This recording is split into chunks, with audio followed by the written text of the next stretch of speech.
Hello, and welcome to Keep the Channel Open, a podcast featuring conversations about art, literature, and creativity. My name is Mike Sakasagawa, and this is episode 132. Today's guest is Amanda Marchand. Hello, everyone. Welcome to the show. On today's episode, I'm talking with photographer Amanda Marchand. Amanda Marchand is an award-winning Canadian, New York-based photographer. Her work explores the natural world with an experimental approach to photography. Her work has been exhibited in solo and group shows internationally. Recent honors include the 2022 Silver List, Medium Photo Festival's Second Sight Award winner 2021, and Photolucida's Critical Mass Top 50 2021. Marchand has attended multiple residencies and is a MacDowell Colony and Headland Center for the Arts Fellow, among others. Marchand has self-published several artist books, and her monographs Nothing Will Ever Be the Same Again and Night Garden were published by Dats Press in 2019 and 2015, respectively. She is the author of the novel Without Cease, The Earth Faintly Trembles, published by DC Books Canada. Marchand is represented by Trawick Contemporary in Berkeley, California, Photo Relevance in Houston, Texas, and through Photo Eye Gallery's Photographers Showcase. Now, as mentioned in her bio there, Amanda was the Second Sight lecturer at this year's Medium Festival of Photography, and I was struck in her presentation both by the simple, elegant, and beautiful compositions of her images, as well as the way she talked about meditation, time, connection, and presence, and how those inform her work. I've included a link to her lecture in the show notes, and I encourage you to check it out. It's not strictly necessary in order to follow today's conversation, but I did reference it several times while we talked, and it's a great overview of Amanda's work and process. All right, let's get started. Here's my conversation with Amanda Marchand.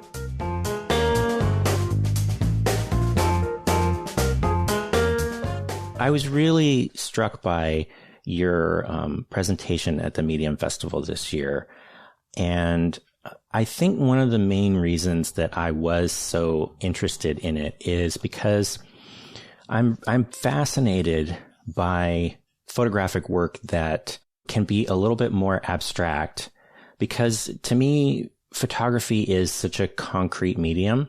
And in particular, one of the things that I really was interested in with your work.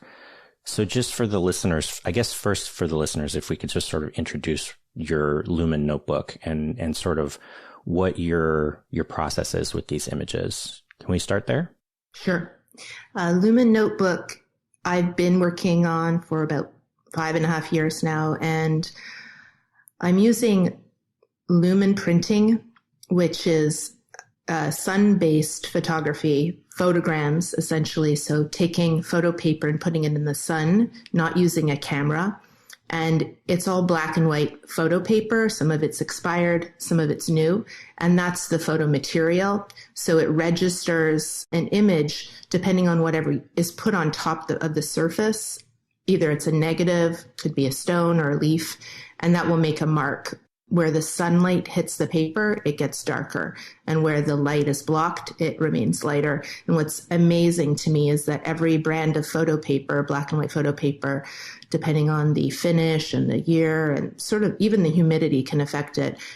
There is a different color palette or color range. So some might be a very small range of like pinks to like a purpley, and some might be blues. There's one recent orange paper I found, and some might have a spectrum of colors that's really very broad. I've just become fascinated with the color in the paper because it's black and white photo paper. So something really interesting to me about the latency, the hiddenness of the color that you discover. It's a very experimental process that's a little bit hard to control. And I've been making images using this very, very simple photo process that you can do with children. And it's very sort of has this magical, exciting aspect because it can be quite fast getting the images. And this is just something that's continued to fascinate me, the color palettes and how it relates to time and the natural world. And that's sort of a good beginning. That's really what it is. Yeah. So when you look at these images, they're very simple. They're very geometrical, especially the sort of sub-series of the Lumen Notebook, full body of work, but that you've put into this photo book, The World is Astonishing with You in It. They're very geometrical.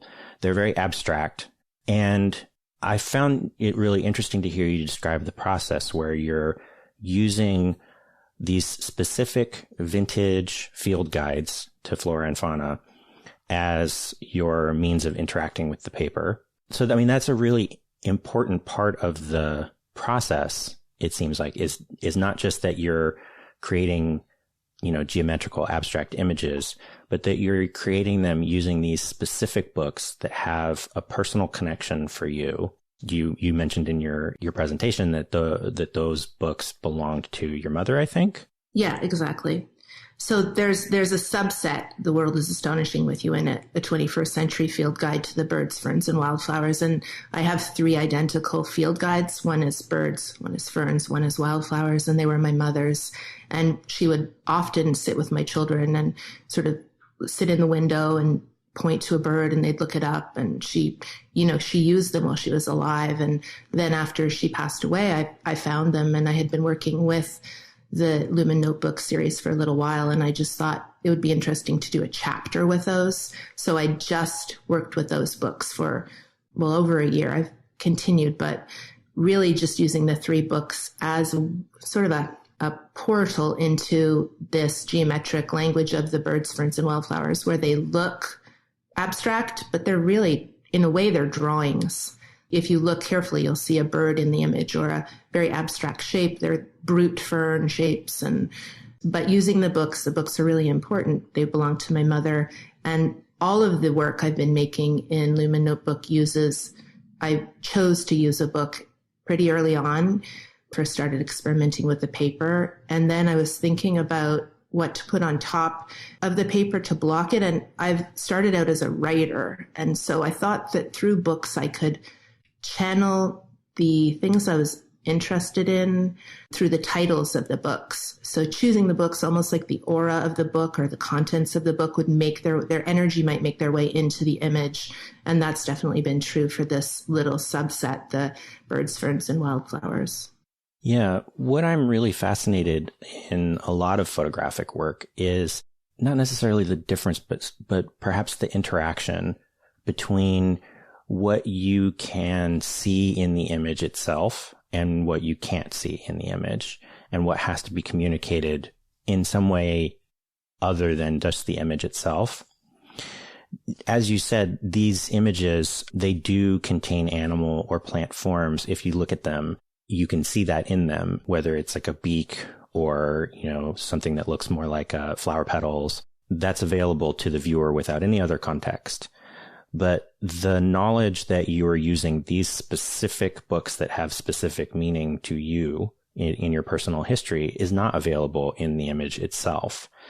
And I find that really fascinating. And this interplay between perhaps the image title, and the artist statement, whether we think of the image itself or the print as being the piece, or whether we think of it as like the system of the text and the image being the piece.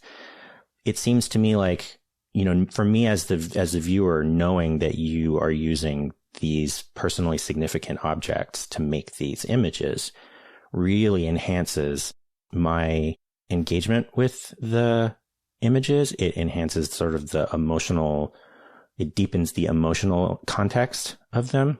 It adds a certain poignancy, but there's no way that I could know any of that just by looking at the image alone. Can we talk about that a little bit? Yeah, it's really interesting. I've never actually talked about it with anyone, but it is obviously I'm choosing to work with those. And I think it's a question of where do you derive meaning in work of art, really? Some people just throw a title in, other people deliberate. A title can be really valuable and can change a piece for me. If it's a great title, it can really make the work. And, these books, for me, the larger work that I've been doing has been an effort, well, first of all, to try to align the things I value in life with my art practice and not have them be separate. So being present and connecting through the practice of making art is in alignment with what I'm trying to do as a human being. And making this work and sitting in the sun with paper and these books that belong to my mother is kind of a way of communing both with her, with photography, and the natural world, the setting that I'm sitting in. So the books are kind of a way of communicating with her or just something larger than myself. And it's these 3 books for this project, but I'm using books for the entire Lumen Notebook series. And some of those are books on nature, atlases. Like there's a Barbara Bosworth book, The Meadow, that I love. That's one, like it's a conversation with photography and photography books and photographers that I passionately love and just are so intimate to me. So here it's these 3 books, but it's also all of these books that inform my practice, that, make me feel so alive and have a deeper understanding of a deep dive into any subject matter. And for me, it's just a way of communing. So I don't know if that answers the question or not, but it sort of does. I mean, I think it's an interesting question for me because I always feel that I know it isn't this way for everyone, but for me, art is primarily a communicative medium. And what's being communicated can be, wildly variable depending on the artist and the audience and the piece that they make. Sometimes people are not even necessarily aware of what is being communicated, or the artist may not necessarily be trying to communicate something that's understandable in words. But I feel like there is some experience that is trying to be communicated with most art, at least art that I connect with myself. But there's always this sort of relationship that is established. In my mind, it's a 3-way relationship between the artist and the audience, between the artist and the art, and between the art and the audience. And, what you're describing here is the relationship between yourself and the art, that through your practice, being able to spend time with these objects, both the objects that you're using as tools to make the images and spending time with the images themselves and spending time in the moment of it. To me, it's beautiful just thinking about that as a practice. But in the context of making art that you're showing to other people, I feel like it gains a different sort of dimension, if that makes sense. I don't know if I'm being completely clear, but does this sort of make sense? Well, you've set up a triangle that I can completely see. And what I'm curious about is I have control over myself and the artwork. I don't really have control over the reception of the artwork or the audience, but I'm putting cues in there to try the best cues I can, and whether that's language or image or my practice and what might come through in, talking about it, or something that a gallery might state can give a little bit more information to just give a key to it. And those are things I'm trying to leverage so that the work can be accessible in the way I want it to be. Does that help? Yeah. I mean, I think communication is something that I don't want to make this about me, but it's something that I find really fascinating to think about, because I've been coming to understand that I'm almost certainly autistic. So, and a lot of the problems that I've had communicating with people over the years, have been sort of illuminated by that, revelation. Wow. But when it comes to the artwork, what you're saying here, you can only control yourself and the artwork, and you can't control what other people are going to bring to it. But that's true of all forms of communication, right? Like even if you're just talking to somebody, you can't necessarily control what someone is going to hear when you speak, right? You can only control yourself, your intention, and then what you say and how you say it. But what someone else might, hear from that, the meaning that they may infer might be, it's usually related to what you intend, but it might not be exactly congruent. You know what I mean? Completely. I do, because, I studied English literature in undergraduate, and the most fascinating class to me was this critical theory class. And what we did was we looked at texts. We looked at writing as a text and how differently this text can be perceived in a different era, by a different person, by the mood you're in. One of the things we read was something called "Is There a Text in This Class" by Stanley Fish. But it just sort of brought up this question of authorship and readership and as a reader or maybe the audience of visual art, what are we bringing to the table? And it's different from person to person. So I think the response will be different. Even myself, if I were to see a certain piece in a show or a gallery, and the next time I might go see it, I might have a very different experience of it, a younger self, an older self. So I think that's always changing. Yeah. To me also, just again, to sort of circle back to what I was talking about in the beginning, I think like this question of how we communicate, like how we can try to make our intentions as communicators more clear. I think art provides a really interesting opportunity for both the artist and the audience, because the communication is not necessarily as sort of straightforward or prosaic or didactic as just speech is, especially with visual arts. But when the connection is made, it can often be more profound than just talking. So like when you're as the artist, you're able to get something from the experience of making the art just because you're able to spend time with these objects, right? And to be able to commune with them. But like for you, is there an intentionality in how you are, or whether you are trying to communicate that to the audience? Or is that something that, if it happens, it happens, but if it doesn't, that's fine? I think the goal is to have it happen. I mean, I think you're trying to communicate, as you're saying, and you're trying to not just communicate, but something that is so essential, but maybe can't be communicated through language, something that you feel specifically so strongly that is maybe not articulated, or you haven't seen it articulated. And I'm thinking like, I've had some experiences like when I was young, maybe 20 years old, and I saw Louise Bourgeois' show at the Musée d'Art Contemporain in Montreal, and my body would trembled for days. Like I felt this visceral understanding of the material of what she was trying to communicate that was such a profound effect on me. And it's happened a few times where it's a language that, I mean, we're talking about what is art really, but it's just, I don't know if I can do it, but I feel drawn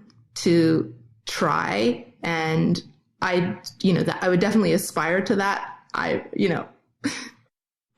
would never imagine that I could, have something resonate to that degree, but I feel like the artists that are successful are using the tools to really unearth what their sense of the world is in some way that we haven't really maybe seen before, understood yet, or isn't something that you can articulate with language, at least in the visual world. Yeah. So what do you think? No, I'm right there with you. It is sort of a mystery how any of that happens. But, I think certainly for myself with my own photographic work, it's something that I'm striving towards. Who knows whether or not I succeed. But, certainly, many of the most profound experiences I've had emotionally have come through a recognition of, some sort of connection that came through a piece of art. Mm-hmm. So I wanted to back up a little bit. Usually I don't ask questions like this, but, so the question is, you've mentioned here that you started off as a writer, that what you went to school for was English literature. So the question is like, how did you come to photography? I wouldn't normally just ask a straightforward sort of biographical question, but here, because of the fact that, sort of in what we've talked about here, also in what you talked about in your Medium presentation, had to do with, one, how important books are to your practice, to how important language is to your practice. You also said one thing that you like about books is that they can be a vehicle for text, and that text usually makes its way into your work in one way or another. So I feel like, given all of that there is some kind of a connection between, your history with the written word and how you found yourself practicing as a visual artist. And I kind of want to, explore that a little bit, if that's okay. Sure.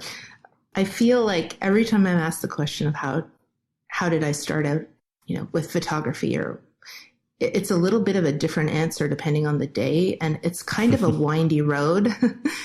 So I did start out as a big reader, but I was always making art in tandem. Like they were kind of these two parallel worlds. So even while I was doing a degree in English literature, I had keys to the darkroom, and I spent a lot of time alone, just making prints and plastering my walls. And I was always doing some visual quilting, sewing, doing photography, drawing, along with writing, in my 20s at least. And so I was given cameras by my grandfather, who was a big camera buff, and first a Rolleiflex and a Nikon, all his lenses. And it just became something that I became more and more curious about. And at one point I thought, the windy road is a little bit. I moved to Vancouver after my English literature degree, and I studied art for a year at Emily Carr College of Art and Design.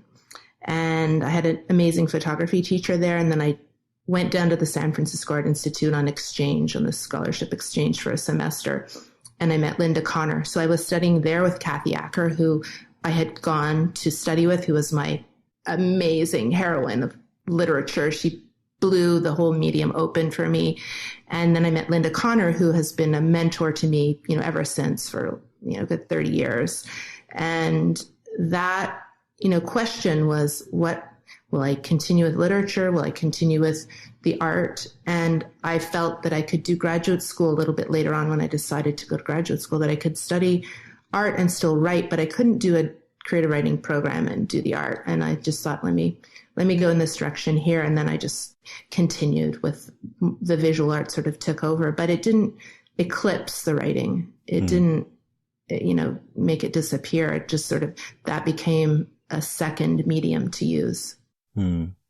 I feel like most of the artists that I've talked to, artists and writers and, creative people that I've talked to, certainly have an appreciation for art forms that they don't work in. Like it's very common for photographers often are really into poetry, for example, or music. And writers often, are inspired by painters or things like that. It's and often there is a lot of knowledge that happens around there, but I've also found that it's relatively few who actually engage in kind of an interdisciplinary practice, or who are, I don't know how to put it, doing more than one thing. I'm always fascinated when I hear about people who are utilizing tools from multiple disciplines as part of their creative practice. And it seems like definitely in the way that you talk about your work, like one thing that I found so fascinating, it was almost just like it wasn't really something you elaborated on deeply, but you had this thing that you said in your Medium presentation where you said, in a way, you could say that this has been a type of writing project. Yes. And I found that really interesting. And so I'm curious about how these two ostensibly very different disciplines inform your work and your practice. Mm-hmm. I think the two have always been a bit of a braid. And maybe originally it was a strategy for me, so that if I was working on a project in photography, I could say, well, this isn't really, there's no pressure here because this is my secondary, discipline. I'm really a writer, and I would take the pressure off. And so I could just have total freedom to fail. And then, when that would take shape, I'd say, well, the writing, I can just do whatever I want. It's completely open sky here. That was maybe a strategy, but I'll give an example with the Lumen Notebook that we've been talking about. So language really informs my work. It's sort of the roots of how I think about history, culture, anything. Reading may not be apparent, like the amount that I'm reading, but I'm usually getting inspiration from texts. And so using books with their titles was a way of saying, I'm going back to the word. And what if a photograph, because I'm always asking questions about photography in my head that steer the work. And so visually it can look quite different from project to project. But what if I begin with language to make an image. That was the question. What happens? What will it look like? And so I began with language in this formal way, this constructed way of rules that I, established for myself with this project, to use one book per image and to make one mark per piece of photo paper. That's been 5 years now. And start with a text. And because we're so used to starting with an image and then adding the title after, I just wanted to flip that to see what would come out of it. And this is the work that came out of it. And, I'm not finished all of the work yet. And I'm not sure how long I'll work with Lumen printing. I'm doing something with a collaboration now that's moving into anthotypes, which are plant-based photographs. So I've been working on that for a while, but I'm still really in love with lumens. So that's a little bit of a description of how the text and the image happened for this project. But I usually feel like the last body of work I did was set in Finland, and I did a book with Dats Press called Nothing Will Ever Be the Same Again.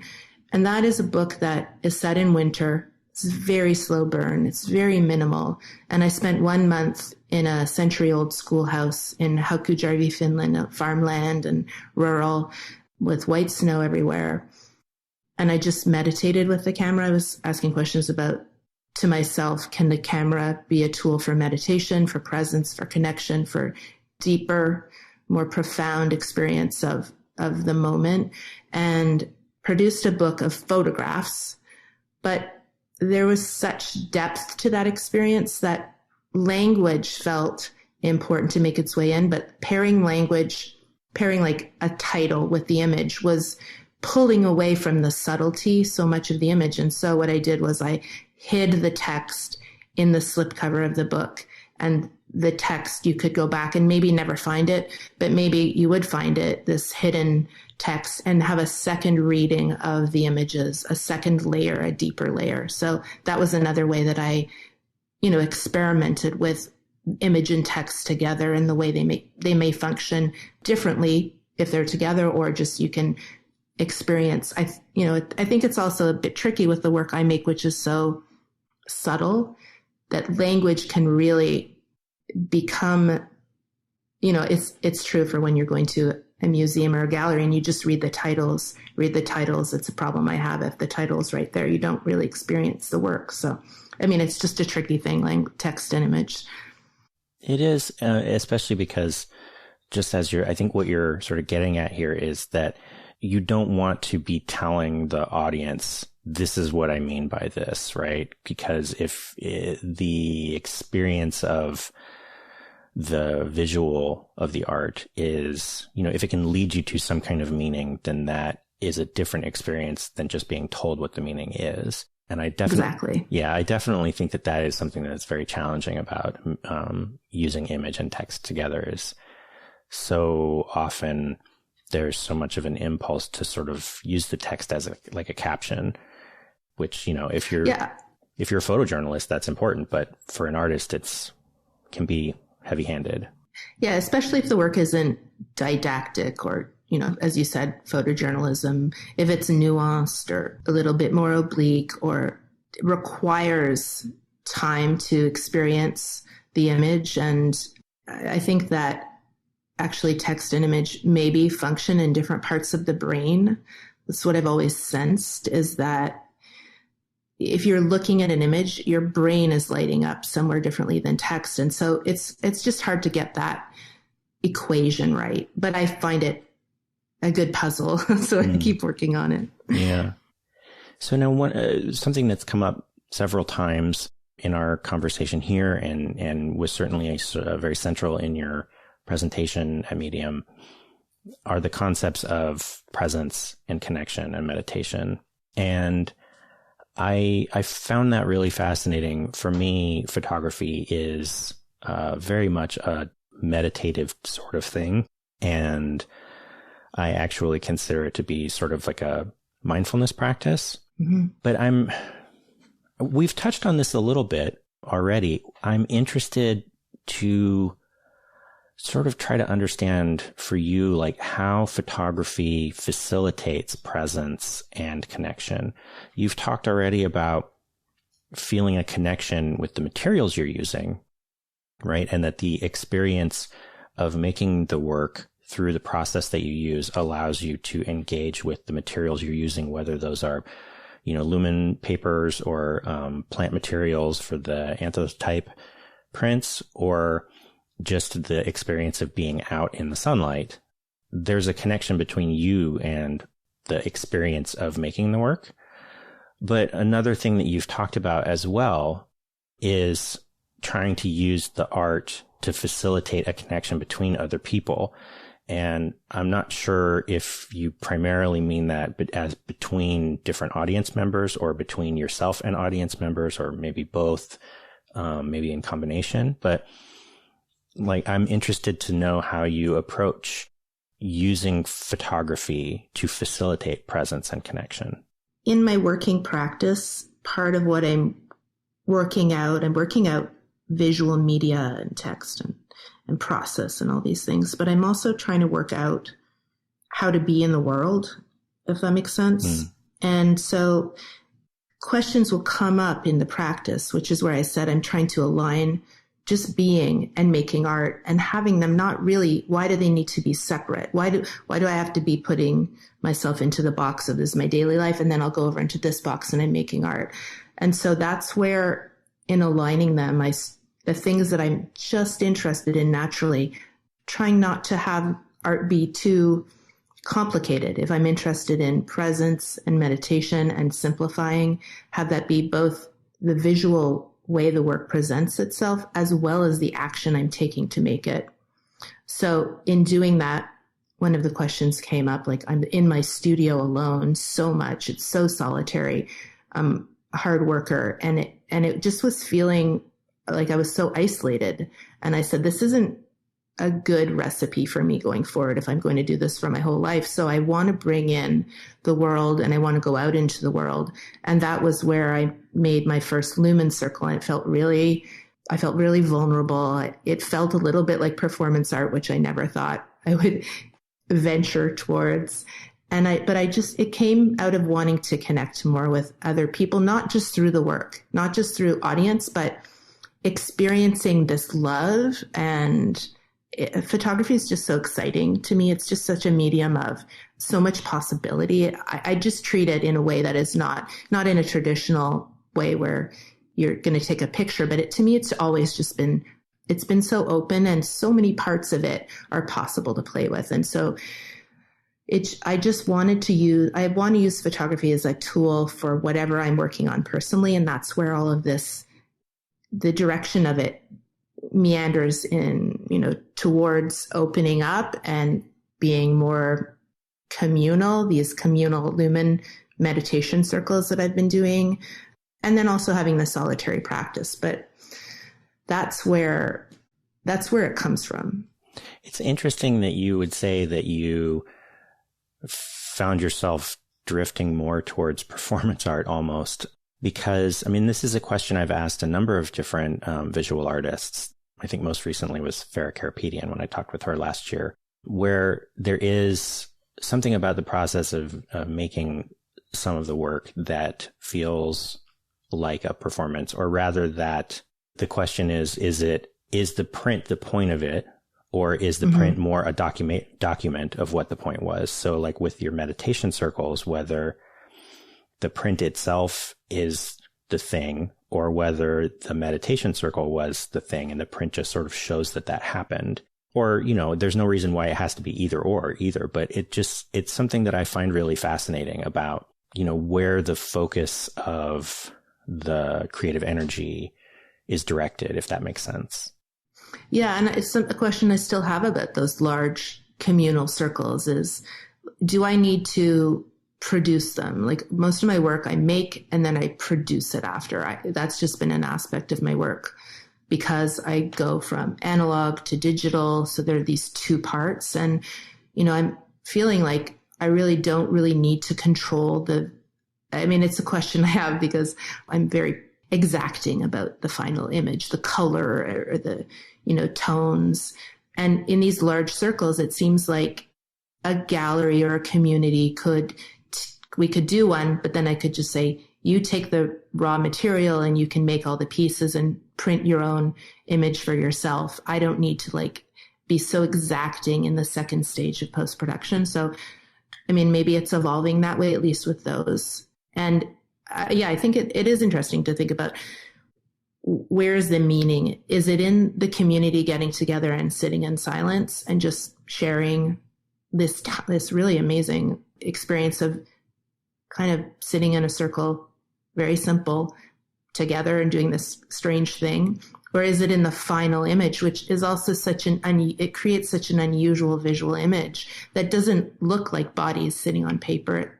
You know, I actually was thinking of Linda Connor's eclipse photos, and I wanted to recreate one. I thought, well, what if I were to use bodies to try to get at that? So that was the original thing, but they maybe look like maybe mouths, or I don't know what, maybe sometimes flora, but they point at other things too that I like. So it's a combination of the two. So the last thing I wanted to talk about before we go into the break, it has to do with a certain duality, I feel like, that I think it's present in the work, and it also present in how you talk about it. So whether we're looking at, lens-based photography or lumen prints or anthotypes, time is a very key ingredient in any photographic process, really. And time is very foregrounded in these works, especially considering sort of how long some of the prints take to make, especially with the plant-based prints. If I could contrast two of the things that you were talking about in your Medium presentation about two different books that you have either worked on or are working on, that in the first one, The World is Astonishing with You in It, you described it as being an invitation to delight. And there's something about, to me, delight being something also very temporal and something that involves necessarily presence, right? When you're like in a moment of joy, you're very present in it. But also with the anthotype work, which you're titled This Earthen Door, which I believe is, I'm not the foremost Dickinson scholar, but I believe is a, it's a reference to like a grave, right? And certainly you talked about how so much of Dickinson's poetry does focus on mortality. And that also is something that's very present when we're considering time. And with some of your other work as well, like thinking about how species loss also, this is a form of mortality, how the prints that you make, once you've scanned them, then the digital copies will be fixed, but the prints themselves change over time. And so there is sort of a process of decay that happens with that as well. And so this sort of duality in how engaging with time as both something joyful and something mortal, that tension between those two really feels vital to me. And I wondered if we could talk about how you approach that, how you think about it. I think photography lends itself to talking about those things because the cornerstones of photography are light and time, time being the shutter speed, or if you're not working with the camera, just the amount of time it takes to draw the image with the sunlight or UV light or whatever you're using.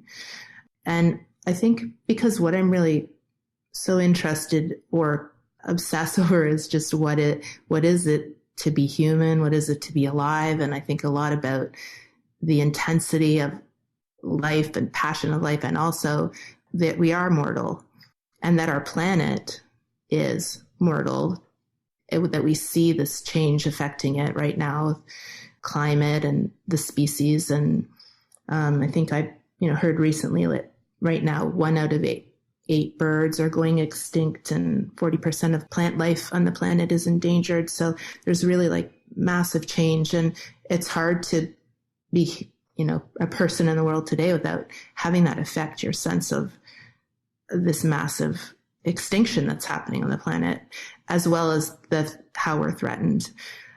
So that's been part of just what, as I've grown as an artist, I'm really interested in right now and interested in talking about or just like being aware of.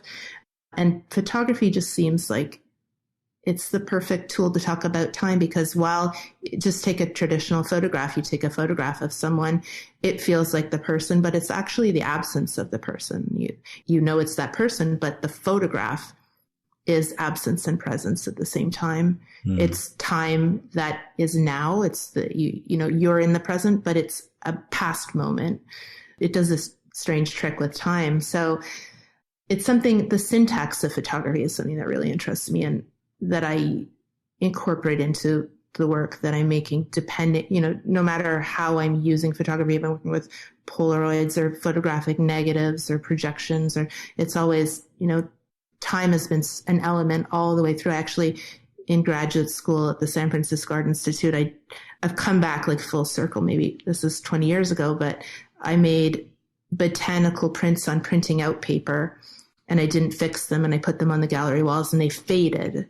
So they were all destroyed in the show that went up in a week, and I put them on the gallery walls maybe a few a day, and they would just slowly fade, and you could see a trace image. So this idea of time has been present from the very beginning. But I love what you say about the joyful and the mortal and that vital tension between the two, because I just think like it's these highs and lows and this intensity that we're after in communicating about what it is to be human and mortal in the world. And to, elaborate on the anthrotypes, which is this Dickinson project I'm doing, collaborating with my friend Leah Sobsey, who I studied with at the San Francisco Art Institute. These are really, really slow exposures. So maybe the fastest would be a half a day, but overall the exposures take a week or sometimes months, depending on the time of year. So they're just, this element of time is embedded in the way that making happens. And the whole project is linked to time through this, in a way, Emily Dickinson herself is a portal to explore climate and gardens and the work that women did and, scholarship and all these lovely things. But I think that the process and the history and all these things in the project really are speaking to time in the way that art can be something that links the past and the present and links all of us together in these really amazing ways. Well, thank you. That was beautifully said. Why don't we take a quick break and then come back and do the second segment? Sounds good.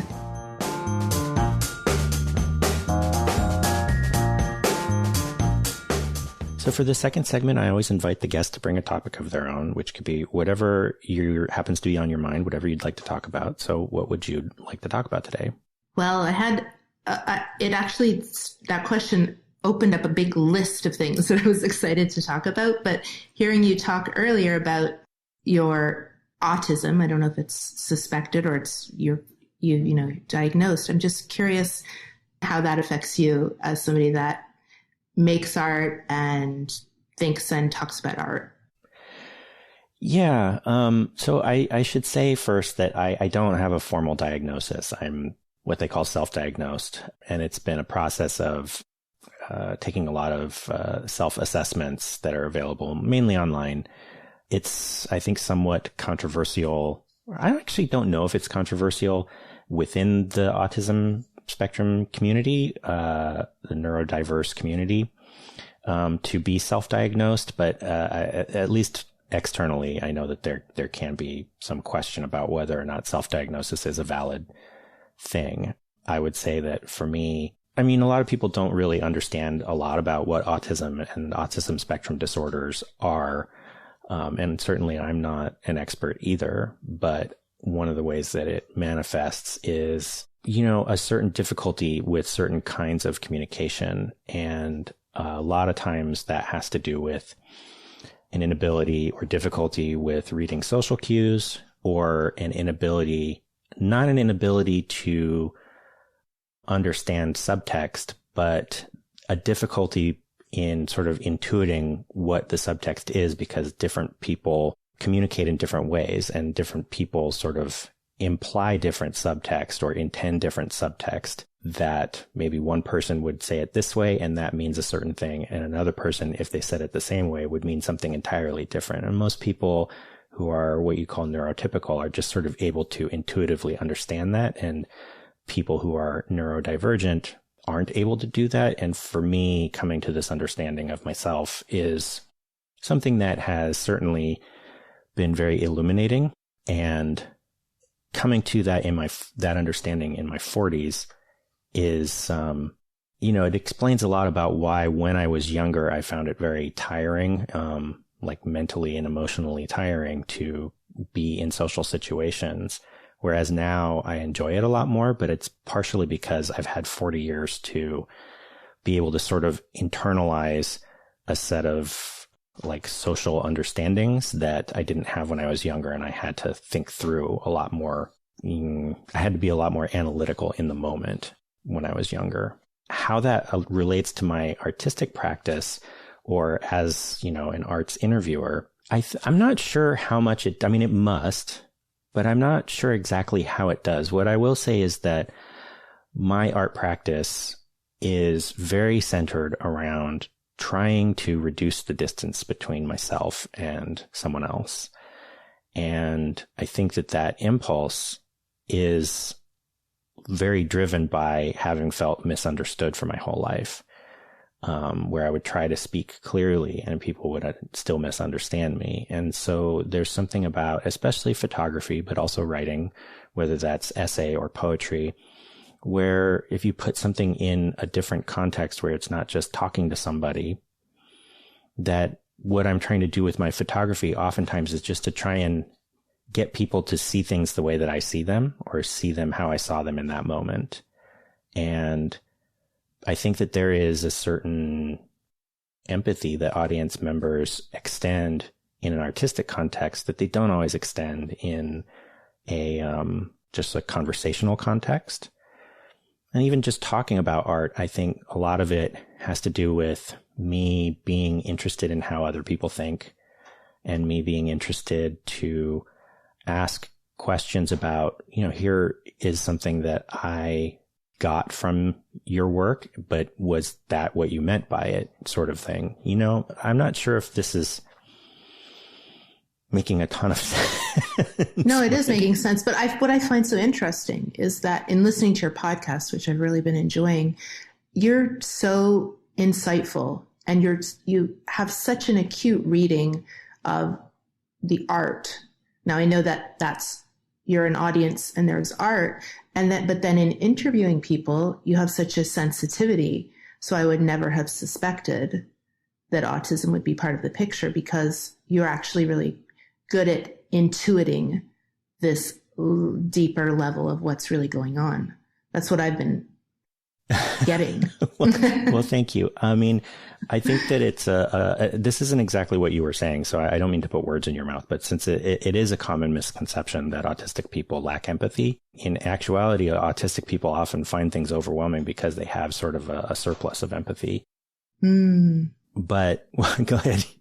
No, I wasn't really thinking about empathy so much, but just that I'm wondering if for you there's the missing piece in connecting with people, and so art kind of is filling that in, or is a way through for you, if that's... It definitely helps. Yeah. There have been moments where, like with my own work, if I, have shown it to someone and they've connected with it really deeply, that is gratifying in a way that has been sort of elusive in a lot of other interactions that are not in that context. To have someone say, I looked at this picture that you made of your kids and I felt exactly this thing, and have that be exactly the thing that I felt when I was making the picture. Mm-hmm.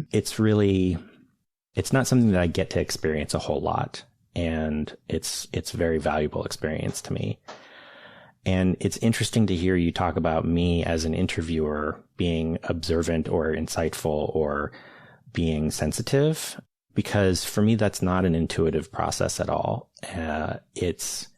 I believe that, probably as a way of coping with my difficulties in communication, I've had to cultivate a certain level of observational skills, and to be able to sort of guess at what people are thinking and feeling, which most people don't have to think about consciously. They just sort of intuitively understand it. Whereas for me, you know, for the first 35-ish years of my life, I had to think about it really hard and really be analytical in my observations to say, when a person is doing this, this is what they're feeling on the inside. And I think that now I've internalized that a lot more so that it's more of an automatic process, but it really wasn't for a long time. And being able to talk to people about their work gives me an opportunity to, you know, it's sort of like a backdoor way of saying, well, what did you mean by that without just coming out and saying it? Because, you know, most of the time, if you just are talking to somebody and say, well, hang on, what do you mean by that? That kind of comes off as a little bit hostile. And that was something that I didn't understand for a lot of my life. But it's, you know, I'm a very curious person. I'm curious about other people. And, you know, being able to host a show like this one and have these conversations allows me to sort of satisfy that curiosity in ways that are hopefully pleasant for everyone involved. Wow. Well, that's a great answer. And I find it fascinating because I feel that it ends up being a good strategy to get a better read on people, but you've also developed such an acute way to read texts or, you know, images. You've been working on that for such a long time analytically, but to me, it just seems it does seem intuitive. It just seems well, thank you. Natural. You know, I think something that you've talked about in some of your artist statements has to do with this concept of paying attention to things. And for me, you know, sometimes I pay attention to things closely enough that it's like annoying. But to me, earlier this year, the first book I read this year was the collected works of Mary Oliver. And Mary Oliver is a poet who her whole practice as a poet, it revolves around attention. And that for Mary Oliver, the paying of attention is an act of devotion and an act of love.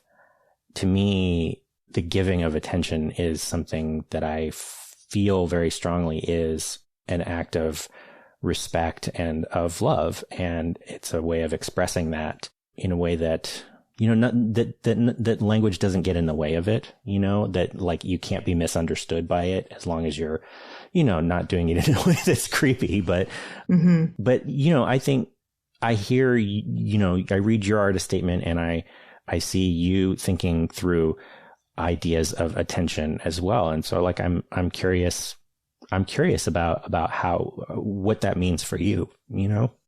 Yeah. I mean, she's a great example. I love her poetry. And she's that, you know, the poem with the line, tell me what you plan to do with your one wild and precious life.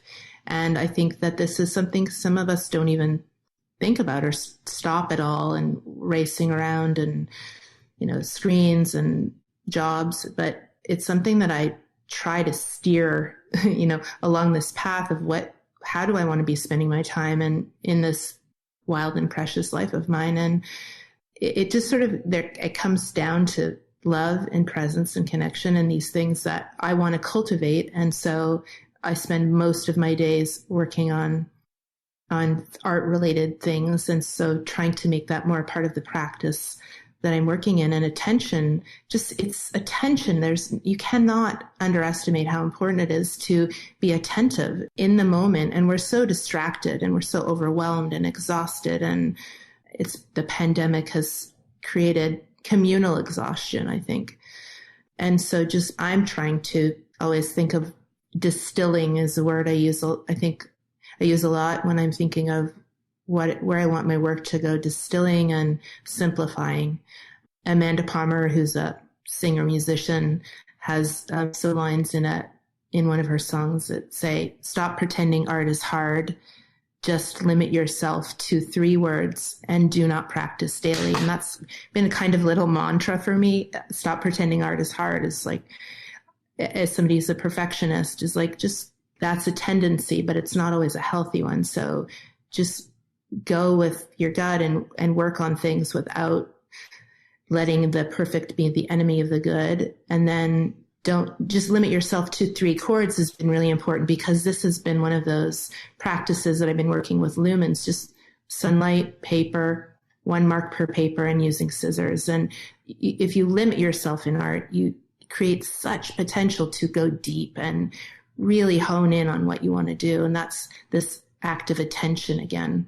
By limiting things, you can really pay attention in a way that if you're all over the place or experimenting widely or working, I mean, maybe I'm not describing it well, but I think like this attention is enhanced by really slowing down and focusing in and distilling. And that's really what I'm trying to do.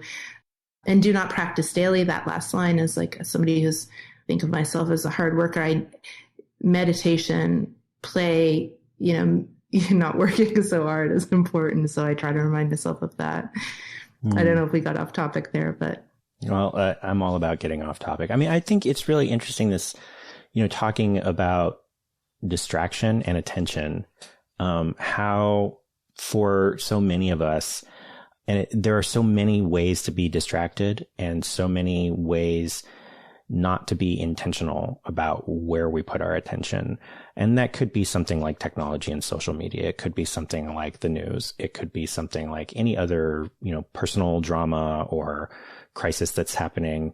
I don't like to use the word drama because I feel like that's kind of minimizing, and all of these things are real to the people that are experiencing them. But just that it becomes so difficult to be intentional with one's attention. And for me, my photographic practice is pretty different from yours because mine is very automatic. It doesn't involve a lot of like repetition. It more is about instinct in the moment, but it allows me to be present. And when I'm in a sort of more photographic mindset, then I'm opening myself to what's around me and allowing my awareness to be focused on, rather than sort of the turmoil of my head or my phone, to be present and seeing what is actually within the arm's reach of me. And similarly, even just doing the show has the opportunity for me to, like I can't be checking TikTok while I'm talking with someone, right? I can't be checking my notifications while I'm talking with someone. It's an opportunity for me to really focus in on listening and being right here, right now, a moment between 2 people. Mm-hmm. And that's something that's very valuable to me as just a human being, not let alone an artist. And it sounds like that's a similar thing for your experience of art as well, if I'm hearing you right. Am I hearing you right? Yeah, no, it is. But what I've been using, the tool I've been using has been meditation. I mean, when I used to do yoga, then my back, I couldn't do it anymore. And my mom passed away. And a few weeks later, I just was struck with, I didn't really know how to grieve that very, very difficult and intense experience. And so I thought I need to do something. So I just signed up for this meditation retreat. I'd never meditated. And the difference from the beginning of that weekend to the end was, it was life-changing. It was so profound. And I wasn't even, when we meditated as a group and meditated, I wasn't thinking about my mom's death. I wasn't thinking about that. I was thinking about messy, stupid things. And my head was filled with all the frustrating things in life. I don't know, like doing dishes, whatever. It wasn't like I was focused on that fact that my mother wasn't in the world anymore, but somehow just paying attention to all the noise in my head transformed me being in the world. And I thought at the end of the weekend, I felt my body was sort of buzzing with this electricity. And I felt like I was so happy. And the fact of my life that my mom was gone wasn't any different. And I thought, well, there's definitely something here. I need to dig deeper here. I need to go into this and see what is here for me. And I've just really found this practice to be one of such joy, to sit quietly and just let your mind sort of settle. And what I find is I have more capacity for grace, more capacity for responding in the moment, more generosity, more, I notice things. I mean, kind of in the way that when I used to use a camera, it would be a tuning into the world, like where you're watching, you're slowing down and you're looking. And I've always used the camera before I was working with photograms. I would use it to see and to understand. And meditation is sort of synonymous with photography for me right now. Like the two don't really feel that separate, just because with the paper, it's such a simple process where I'm just sitting and quietly waiting and counting time always. So I can't remember the question here either. Rambling. I guess I'm curious to sort of turn some of the questions that you've asked me around to you, because I feel like some of the things that you've, the very wonderful compliments that you've paid me, about, being observant or being, insightful or being, sensitive. I mean, these are adjectives that I could also apply to your work. And we've talked about, I talked about how I pay attention to things or how I understand things, but it just feels to me like there are aspects of these same phenomena that are present in your work, if not necessarily manifested in the same way. And even just the fact that you were interested enough to ask the questions that you asked, to me, demonstrates a certain amount of, a similar kind of curiosity to what I experience in my day-to-day life. So I'm just, kind of turning it back around on you. Okay.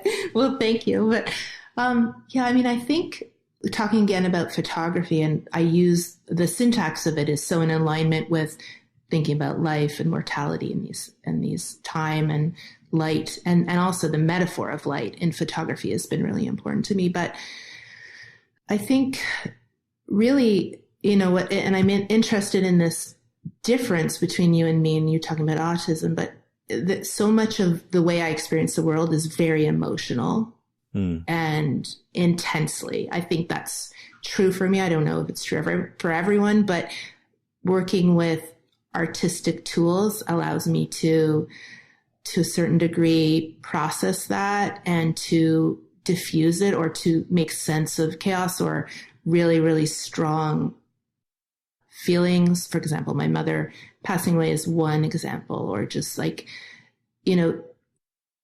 the species that are disappearing is maybe seems less personal, but it feels very personal when you're just sitting out in the woods. I'm in Canada in the summers and my family's cottage and listening to birdsong and just thinking about how incredible this natural world is. And because I also live in New York, so the difference between the two is quite extreme. And I think that photography is a tool for me to process and make sense of the emotion that I feel, that is sort of by nature. I'm just very emotional, and it's a way to, pass through and come to a deeper understanding of what all of this intensity is for me.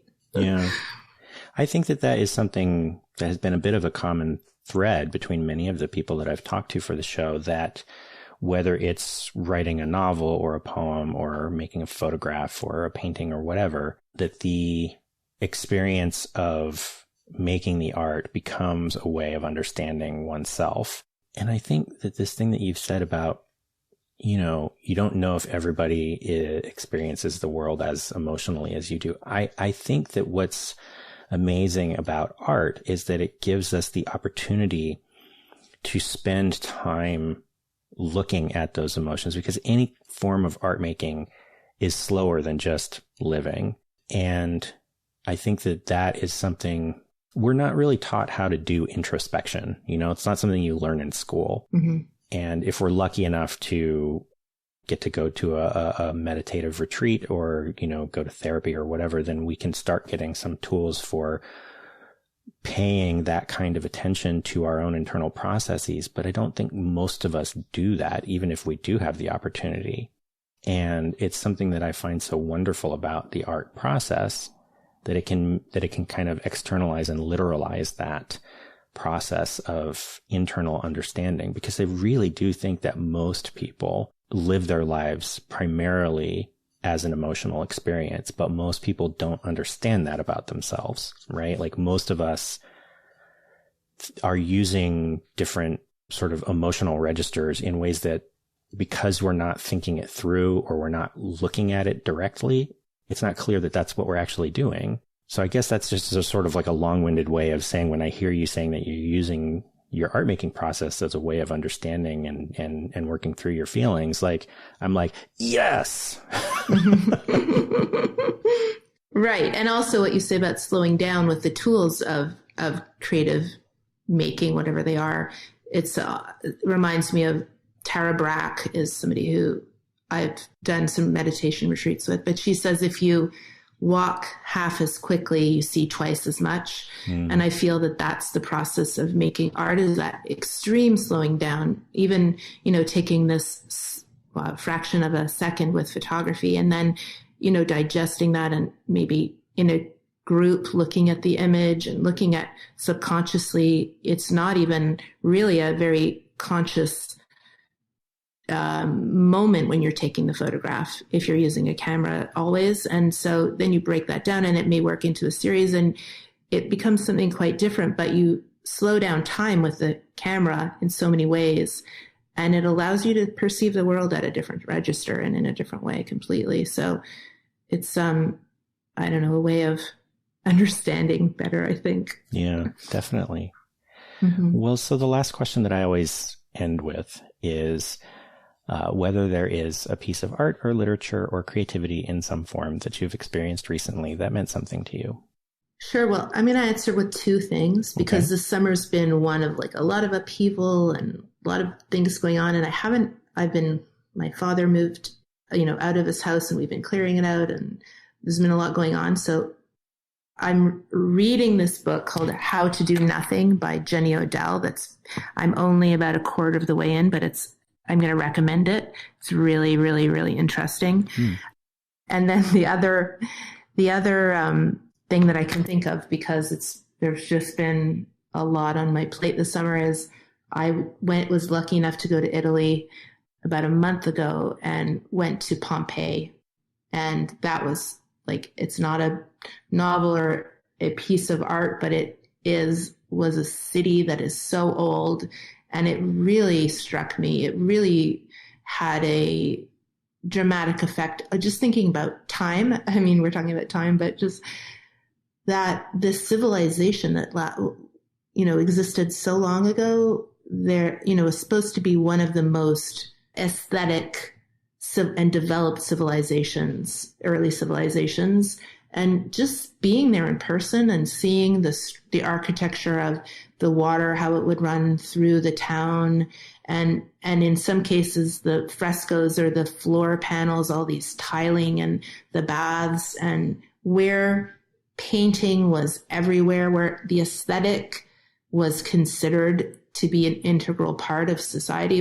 It just really affected me. It was really remarkable. I mean, it's not even the right word, remarkable. It's just so, kind of awe-inspiring to see that. So, yeah, there's something about being struck by the continuity of human existence that can be very awe-inspiring, for sure. Yeah. Well, thank you so much for talking with me. I really had a great time, and I appreciate your time.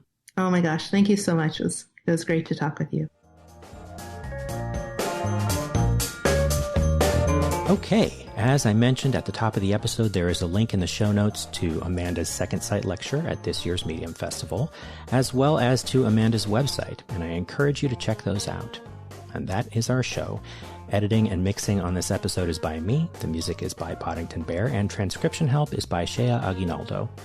I'd love to hear your thoughts on today's conversation, so hit me up on Twitter and Instagram at ChannelOpenPod. And you can find all of the show's contact information, transcripts, and show notes on our website at keepthechannelOpen.com. Keep the Channel Open will be back next month with a new conversation, so do be sure to come back for that. And until then, remember, keep the channel open.